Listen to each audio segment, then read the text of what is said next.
আমি উপরের বাড়ির থেকে প্রায় এই তো বছর 4 গেছে আমি নিচের এই বাড়িতে নামছি। তাই ওই সময়ে আমার হিয়ানো তো কোনো কারেন্ট নাই, তো না থাকার ঘর থেকে আমি এই বাড়িতে আইলাম। তো আওয়ার পরে প্রায় 2-3 মাস পরে বা হয়তো প্রায় 6-7 মাস পরে কারেন্ট লামাইলো। তো এই সময় আমি কোম্পানি থাকতাম, থাকার পরে আইলো আধার কার্ড কিতা কিতা নিল, নেওয়ার পরে আমার কইছে কারেন্ট দেওয়া যাবে। দেওয়ার পরে তারা পুরান মিটার একটা লয়ে আনলো, এনে সেটা পুরান মিটার লাগাই দিয়ে গেলো। তো যে সময় লাগাইছে এই সময় আমি আইছি, আমি কই দাদা মিটারটা তো এটা পুরান, ওই অন্যান্য জায়গায় তো আমরা দেখতেছি যে এই নতুন মিটার লাগাই দেওয়া যায়। তাই কইছে যে না, ওখানে নতুন মিটার আইছে না, এটাই নতুন চলবো। তো যে সময় নতুন এই সময় আমরা নতুন লাগাই দেওয়া যাবো। তো তাহলে এটা বিল টিল আছে কিনা, পুরানা বকেয়া বিল কয়টা থাকলে কিছুই তো না, এই তারা নতুন বিল করে তোমার বানাই দিয়ে দিব। তো গেল, তো আমরা তো সাধারণ মানুষ, আমরা তো এই সম্বন্ধে কিছু জানি না। আগের মিটারটা কি কারোর ব্যবহার করা ব্যবহার করা মিটার আছিল। তো এটা তো আর আমরা জানি না এটা যে কত টাকা আছে না আছে। এরপরে কিতা করলো, এই আমার কইছে যে 1 মাস অবধি আমরা ফ্রি জ্বালতে পারাম। 1 মাস গেল, দ্বিতীয় মাসে তারা বিল করতে আইলো, যাই দেখা যায় আমার ওই বিলের কাগজে প্রায় 12,000 কত টাকা জানি উঠে দিছে। আমি কই স্যার আমার 1 মাসে বিল কত আইয়ে?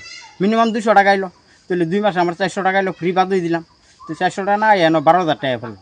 তো এই যে বিল করে হেরে আমি যে গেলাম, আপনি ইয়ত যাইতিব, এই ব্লকে যাইতিব।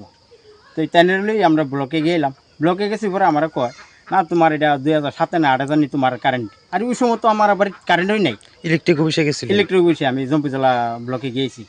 তো এরপরে আমার কইতেছে যে না তোমার মিটারের এই আমার কম্পিউটারে আছে, তোমার এত সালে তোমার কারেন্ট নামছে। এত সালে তো আমি নিচের বাড়িতে নামছি না, উপরের বাড়িতে আমার ঘর ছিল। ওই সময় ঘরটা এই ঘূর্ণিঝড়ে ঘর ভাঙিয়ে লগা, তারপরে আমি নিচে মাটি কেটে এই যে ঘরটা বানাইলাম। তো বানার পরে কিন্তু আমার বাড়িতে কারেন্ট আছে।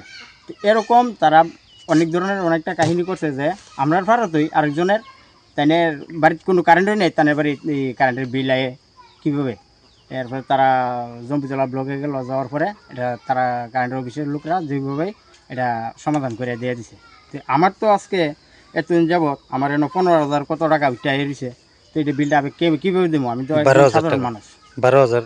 হ্যাঁ, এর থেকে এর ভিতরে আমি বকেয়া বিল কিছু কিছু দিয়া কমাইছি। 15,000 কত টাকা জানি আসিল। তো এই কমাইতে কমাইতে এই জায়গাটা ফুটছে। তো তারা এনেও গিয়েছি, বড় তারা কইতাছে যে তুমি ওই বিল তোমারই দিতেই পাও।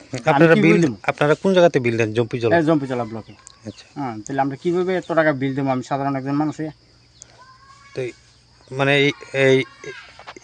এই বিষয়টা এখন কি করবেন? এটা কার দোষে এরকম হয়েছে? ইলেকট্রিক অফিসে? এটা তো ইলেকট্রিক অফিসের দোষ, গাবিলিতি তারার। আচ্ছা, তো তারা আমার বাড়িতে কারেন্ট নাই, তারা কইতাছে যে 2008-এ আমার বাড়িতে কারেন্ট। 2008-এ তো আমি এই বাড়িতে নামছি না, আমি সাইডে নামছি। আর এই 2023 নামছি, এই তো 26 4 বছর হয়েছে। তো এরপরে আমার বাড়িতে কারেন্ট এসে আমার এত টাকা বিল কীভাবে হয়? আপনি কি প্রত্যেক মাসে বিল দিতেছেন? প্রত্যেক মাসে বলতে এখন যেহেতু এত টাকা এসেছে, এত টাকা আমি কীভাবে দেবো? এত টাকা তো দিতাম পারি না, যে সময় যতটুকু পারতাছি দিতাছি। তো তা মানে এরকম হয়েছে পরে আপনি ইলেকট্রিক অফিসে গেছেন? হ্যাঁ গিয়েছি, আমি গিয়েছি। কি কইছে তারা কইছে যে না আপনার তো 2008-এর কারেন্ট লেমে আসছে আমার বাড়ি। কম্পিউটার দেখাইতেছে, কম্পিউটার দেখাইলে আমার বাড়িতে তো কারেন্টই নেই এই সময়। কারেন্ট নাই। এখন কি চাইতেছেন আপনি? ওখানে চাইতেছি যে বিদ্যুৎ মন্ত্রী যাতে আমার এটা যে সমাধানটা, যে ভুল সংশোধনটা, এটা যাতে সংশোধন করে দিয়ে দেয়।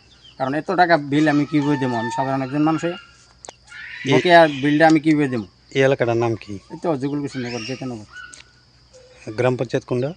তো এখানে এই নাম কি পঞ্চায়েতের?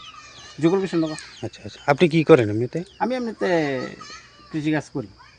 আচ্ছা, আপনার নাম? সুশান্ত সরকার।